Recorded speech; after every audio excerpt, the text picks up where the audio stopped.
disebut minal aidin. Kita kembali lagi berstatus sebagai ahli apa? Surga. Dan itu dimulai dari saling memaafkan. Karena yang menghalangi masuk surga itu hak adami. Manusia itu kan paling kikir untuk memaafkan orang lain. Padahal kalau hak adami belum selesai itu Allah tidak mau memaafkan. Makanya syaratnya masuk surga harus kita saling memaafkan. Ini bukan pemanasan karena acara ini acara halal bihalal, tambah adem. Jadi tolong diralat, bukan tambah panas, tambah adem. Bukan pemanasan, tambah adem. Relax saja. Begini ya, karena yang diutarakan Pak Kures tadi sudah luar biasa. Saya hanya membantu referensi di antara ciri wali Allah itu asyafaqah alal khalqi kullihim. Punya empati, punya kasih sayang ke semua makhluk. Bahwa takdir kita ada perbedaan itu ya wajar, tapi bahwa definisi itu nyata. Tadi beliau menyebut termasuk satu saudara atau satu komunitas dengan makhluk-makhluk Allah yang lain. Pernah suatu saat Nabi memuji ada seorang nakal itu, diterima tobatnya Allah karena di jalan ketemu anjing, kemudian ngasih minum anjing itu dan Allah mengampuni. Meskipun secara hukum usul fikih tidak bisa digeneralisir. Misalnya kalau minumin anjing 1 surga, kalau 100 tambah surga. Nanti lupa minumin manusia gara-gara kebanyakan minumin anjing gitu. Tapi apapun itu faktanya ada cerita di hadis seperti itu. Kemudian menyangkut komunitas internasional yang beberapa diantaranya tentu beda agama, beda keyakinan. Saya mau membacakan cerita di kitab Ar-Risalah Al-Qushairiyah. Jadi saya hanya membantu referensi-referensi yang diajarkan guru-guru kita. Ar-Risalah Al-Qushairiyah adalah kitab kesayangan Mbah Maimun karena dulu Mbah beliau dapat ijazah dari Sayyid Umar Sato, kakaknya Sayyid Abi Bakar Sato yang punya kitab I'anatul Talibin. Dan kitab itu dibawa ke Indonesia sampai ke saya sebagai murid beliau. Di antara yang disebut dalam Ar-Risalah Al-Qushairiyah ini Thariqatu Ahlil Ilm, kitab Ar-Risalah Al-Qushairiyah itu. Saya baca nasnya ya, atau ibaratnya atau tagnya. Sami'tu ba'dal ulama yaqulu istadhafa majusiyun Ibrahim al-Khalil alaihi salam faqala bisyarti antuslima. Famarral majusiyu fa'awhallahu ta'ala ilaihi mundu khamsina sanatan nut'imuhu ala kufri. Falau nawaltahu lukmatan min ghairi antu talibahu bitahyiri dini. Famado Ibrahim alaihissalam ala athari hatta adrakahu wa atadhara ilaihi fasalahu anis sabab fadhakara lahu dzalik fa aslamal majusiyu. Jadi suatu saat Nabi Ibrahim itu kan terkenal Abu Duyuf, orang yang mesti menservis tamu-tamu itu. Kita tahu dulu itu tidak ada warung, tidak ada hotel, tidak ada, ya pokoknya tidak ada mall. Sehingga kalau orang pergi itu kelaparan betul itu. Bahwa orang kaya pun kelaparan karena melewati padang pasir itu. Kalau sekarang kan orang mau sowan kiai makan dulu. Karena takutnya di rumah kiai kan makan sungkan. Jadi makan dulu nanti di kiainya tinggal pura-pura makan. Kalau dulu memang makan nih tamu itu wajib betul. Kalau enggak ya kelaparan betul tamu itu. Sehingga cerita suatu saat di antara tamu itu berakidah, berfaham majusi. Atau beragama majusi lah gampangannya itu. Terus Nabi Ibrahim nggak mau, saya mau ngasih makan syaratnya Anda harus Islam. Gitu. Akhirnya orang ini putus asa kemudian meninggalkan Nabi Ibrahim. Saat orang itu meninggalkan Nabi Ibrahim, Allah memberi wahyu ke Nabi Ibrahim. Orang itu umurnya 50 tahun dan dia hidup karena tak kasih makan. Terus kata Allah, mundu khamsina sanatan nut'imuhu ala kufri. Saya yang Tuhan saja ngasih makan dia 50 tahun tanpa syarat dia harus Islam. Kamu baru dimintai makan sehari mensyaratkan Islam. Walhasil terus Nabi Ibrahim ngejar orang Majusi itu terus monggo-monggo makan di rumah saya. Singkat cerita terus orang Majusi itu tanya kenapa Anda berubah pikiran. Terus Nabi Ibrahim cerita bahwa beliau ditegur Allah kemudian harus melakukan itu. Jadi cerita-cerita seperti itu banyak. Dulu kita dengar para kiai sering cerita ketika seorang Yahudi rumahnya diusir Amr bin As untuk pembangunan masjid. Ketika lapor ke Sayyidina Umar, masjid itu yang mengambil tanahnya orang Yahudi harus dikembalikan ke orang Yahudi. Dulu guru-guru kita juga sering cerita Sayyidina Ali itu pedangnya dicuri sama orang Yahudi. Ketika ketemu di pasar atau di jalan, kemudian Sayyidina Ali yakin itu pedangnya, dilaporkan ke Qadhi Syureh. Setelah itu Sayyidina Ali diminta buktinya apa, saksinya siapa kalau itu pedang Anda. Saksinya Hasan dan Husain. Tapi kata hakim, Said Hasan Husain itu keluarga Anda, tidak sah jadi saksi. Zaman itu Sayyidina Ali masih berargumentasi, waqad qala Rasulullah sallallahu alaihi wasallam Hasanun wa Husainun sayyida syababi ahlil jannah. Tapi kata Imam Sureh tetap standar saksi itu tidak boleh dari keluarga. Singkat cerita, qadhinya itu pakai standar hukum usul fikih, al-qaulu qaulu sahibil yad. Yang dibenarkan adalah yang sekarang megang barang itu. Ketika enggak ada saksi, al-musaddaq yang dibenarkan al-qaulu qaulu sahibil yad. Yang dibenarkan ya yang megang barang itu. Singkat cerita dimenangkan oleh orang Yahudi tadi. Setelah dimenangkan, Sayyidina Ali agak kecewa. Masa seorang Amirul Mukminin sidang di pengadilan negeri kalah. Tapi orang Yahudi tadi akhirnya insaf, sadar sampai masuk Islam. Sampai beliau ngendikan, bihada taqumus sama wal ard. Karena ini langit dan bumi berdiri, karena keadilan itu. Jadi ini cerita-cerita referensi yang bisa menolong teman-teman siapapun berkomunitas internasional. Karena pikiran saya sederhana ya, al-ilmu yurisul ahwal, ilmu itu melahirkan sikap. Jadi kalau kita punya referensi yang cukup tentang toleransi, insya Allah kita hidup di mana saja punya toleransi, karena toleransi itu juga ajaran agama. Di antara yang diceritakan para guru-guru kita adalah ketika Nabi mau dibunuh oleh orang namanya Daksur. Atau Duksur siapa, enggak tahu KTP-nya saya, kiai-kiai kalau baca Daksur. Ketika beliau sedang santai di satu tempat, tahu-tahu ada orang yang mengambil pedangnya, kemudian bilang, mayyamna'uka minni ya Muhammad. Sekarang Anda sama saya berdua, siapa yang bisa menghalangi kamu? Nabi dengan rileks menghentikan Allah. Kemudian si Daksur ini gemetar, pedang jatuh. Kemudian diambil Nabi. Sekarang ya Daksur, mayyamna'uka minni, yang bisa menghalangi kamu siapa? Orang itu bilang, la ahada, tidak siapapun. Nabi dengan gampangnya fa'afa'anhu, Nabi memaafkan. Padahal ini jenis harbi, jenis orang yang jelas punya niat bunuh.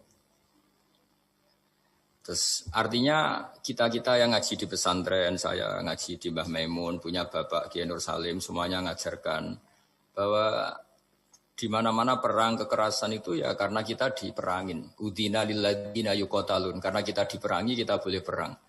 Qatilul ladzina yuqatilunakum. Jadi yang boleh kita perangi ya zaman kayak kita dulu dijajah Belanda, dijajah Jepang zaman itu. Ketika sudah tidak ada penjajahan ya alasan itu sudah hilang karena mereka tidak merangi kita. Jadi apa ya, perang ya ada konteks rasionalitasnya, damai juga ada konteks rasionalitasnya.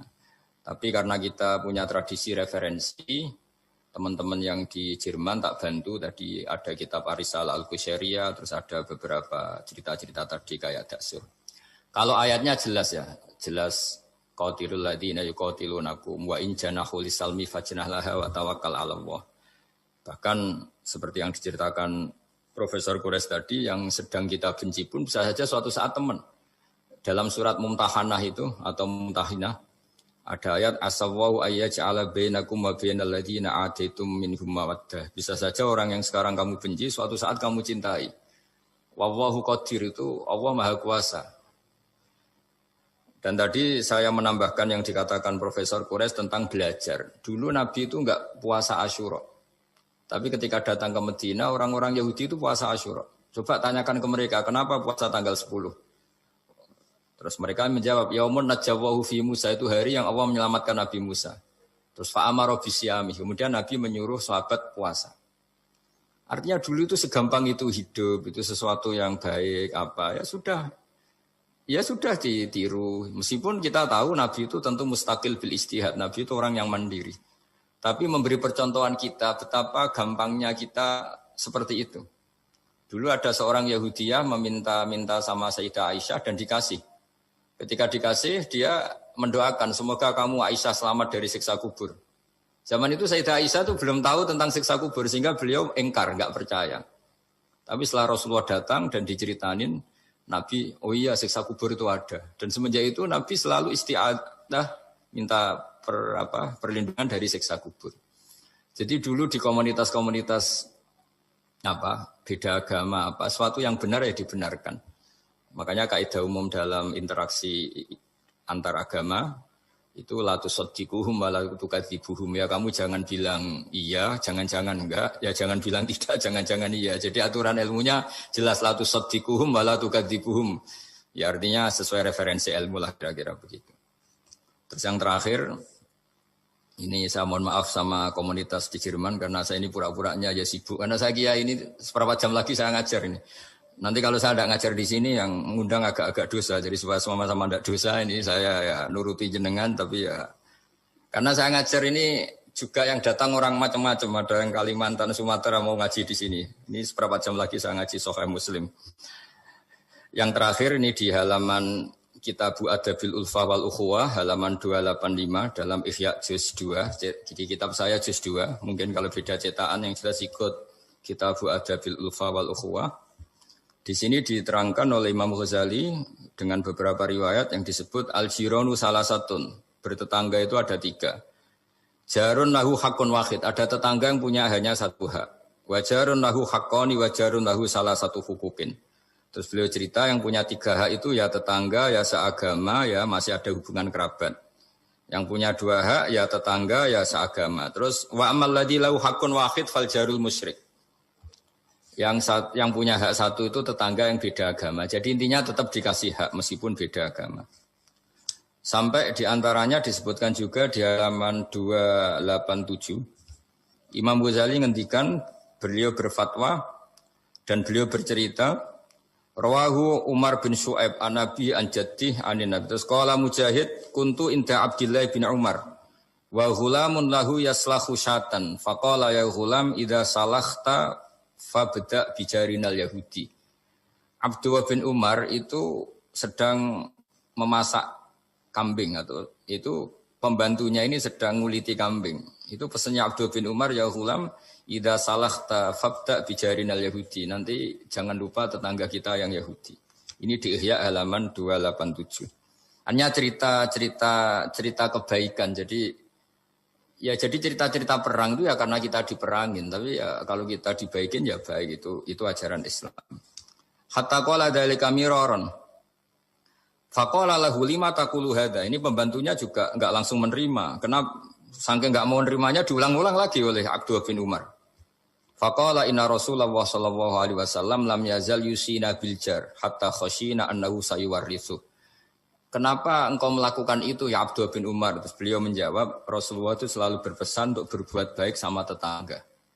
Tadi kita tahu kalau tetangga punya 3 hak berarti seagama, ada hubungan kerabat, hakul jar berarti 3. Ada yang seagama dan tidak punya hubungan kerabat berarti punya 2 hak.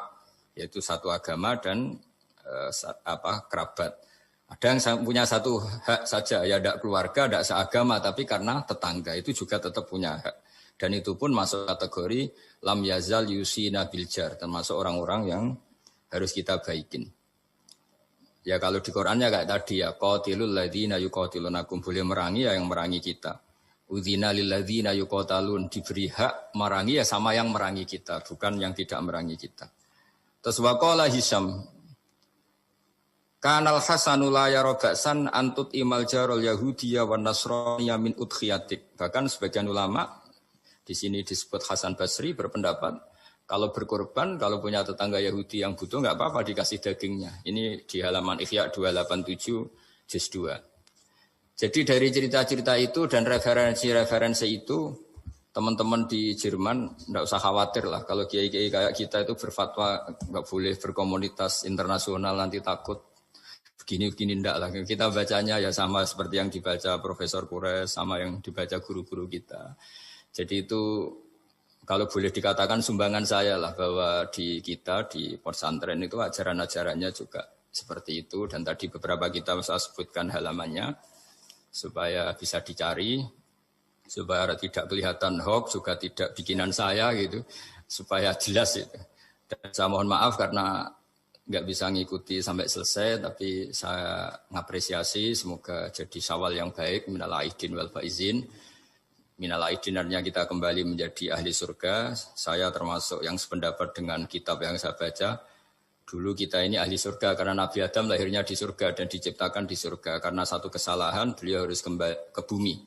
Dan setelah puasa itu selesai dan diterima, kita kembali ke ahli surga lagi. Maksud minal aidin, kita kembali lagi berstatus sebagai ahli apa? Surga. Dan itu dimulai dari saling memaafkan. Karena yang menghalangi masuk surga itu hak adami. Manusia itu kan paling kikir untuk memaafkan orang lain. Padahal kalau hak adami belum selesai itu Allah tidak mau memaafkan. Makanya syaratnya masuk surga harus kita saling memaafkan. Dengan cara seperti itu insya Allah kita minal aidin wal faizin. Jadi mohon maaf sekali lagi mohon maaf karena saya tidak bisa ngikuti sampai selesai karena saya harus ngaji. Karena bukan papa ya memang harus. Andai kan sunat itu mungkin saya tinggalkan. Mohon maaf sekali. Wassalamualaikum warahmatullahi wabarakatuh.